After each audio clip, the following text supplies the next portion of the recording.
मेरे देशवासियों, बुद्धिजीवियों और अहरा से मानवाधिकार के पहरेदार साथियों, डॉक्टर दुआ का हार्दिक अभिनंदन। एक तरफ वैश्विक स्तर पर गर्मा गर्मी है, कब किस वक्त बड़ा भूकंप, बड़ा ज्वालामुखी फूट जाए कह नहीं सकते। लड़ाई को हम लोग रोकना चाहते हैं, शांति बनाना चाहते हैं।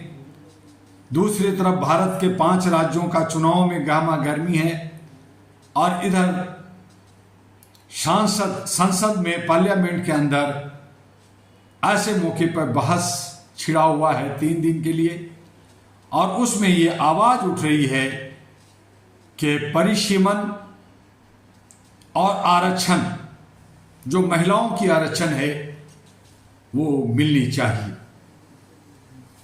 आज इसी विषय पर, इसी मुद्दे पर मैं आपको कुछ बातें करना चाहता हूं ताकि लोकतंत्र की आत्मा बच सके और संसद में बढ़ती गहमागहमी को आप समझ सके। यह गहमागहमी सिर्फ आवाजों का टकराव नहीं है, यह विचारों का संघर्ष भी नहीं है, यह उस व्यवस्था का आईना है जिसमें कहीं न कहीं जनता की आवाज दबाई जा रही है। आज संसद, जिसे हम लोकतंत्र का मंदिर कहते हैं, वो युद्ध भूमि बना हुआ है।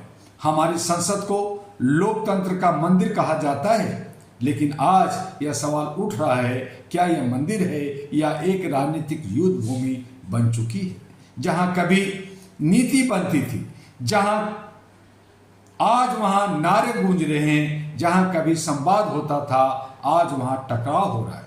क्या यही लोकतंत्र है, या हम लोकतंत्र के नाम पर एक नया शोर तंत्र खड़ा कर रहे हैं? गहमागहमी लोकतंत्र की शक्ति या कमजोरी है, इस पे भी हमें और आपको सोचना होगा। बहस होना जरूरी है, गर्मा गर्म बहस भी जरूरी है, लेकिन जब बहस की जगह चिल्लाहट ले ले, आरोप प्रत्यारोप हावी हो जाए और कामकाज ठप हो जाए, तो यह लोकतंत्र की ताकत नहीं बल्कि उसकी सबसे बड़ी कमजोरी बन जाती है।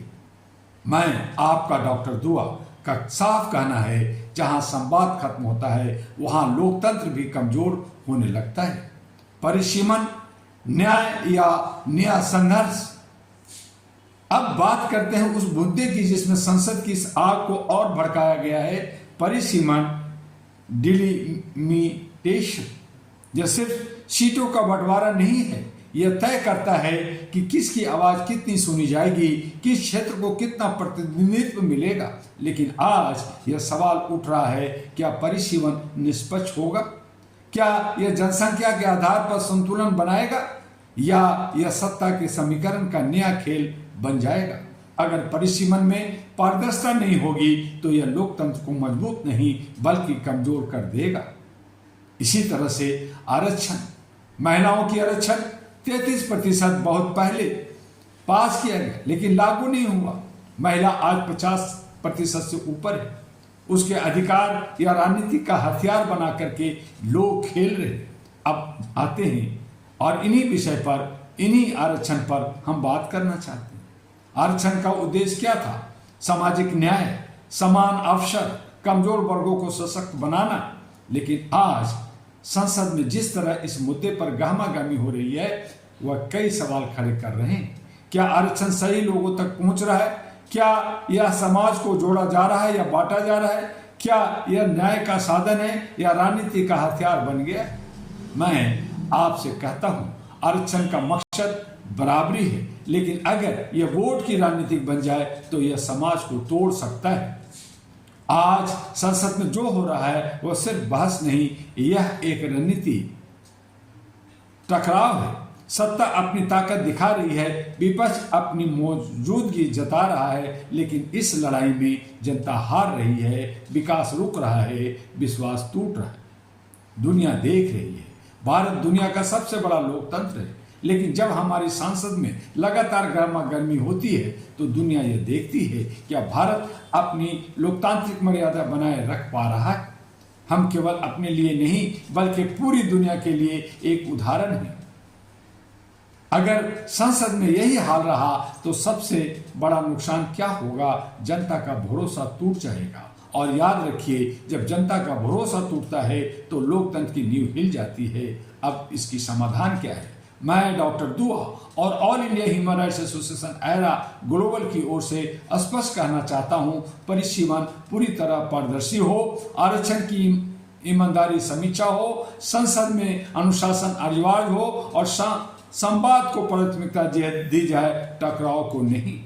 और अंत में मैं यही कहूंगा, अगर संसद की यह गहमागहमी ऐसे ही बढ़ती रही तो यह केवल राजनीतिक संकट नहीं हो रहेगा, यह लोकतंत्र के अस्तित्व का संकट बन जाएगा। संसद की गर्मी अगर संतुलित नहीं होगा तो न्याय कैसे होगा? लेकिन अगर यह आग बन जाए तो देश को जला सकती है।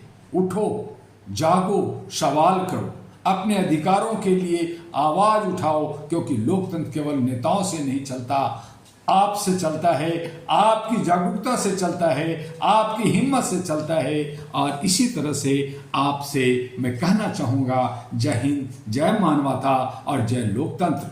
साथ में अपील भी कि HRTV एरा को लाइक, सब्सक्राइब, फॉरवर्ड करते रहिए और AG एरा ग्लोबल को भी फॉरवर्ड करते रहिए। उसे लाइक कीजिए, सब्सक्राइब कीजिए, ताकि हमारा मनोबल बढ़ा रहे और आपसे दिन प्रतिदिन नए नए विषयों पर आपसे बात कर सके। हमारा वेबसाइट ahraglobal.org, उस पर भी आप जाइए और सारी जानकारी हासिल करते हुए आहरा से जुड़िए, ताकि आप अपना सर्वोच्च धर्म मानवता को निर्वहन कर सकें। फिर मिलेंगे अगले वीडियो में, पुनः आपसे करबद्ध प्रार्थना कि ahraglobal.org और आहरा से जुड़कर मानवता के लिए काम कीजिए। आपका डॉक्टर दुआ। नमस्कार।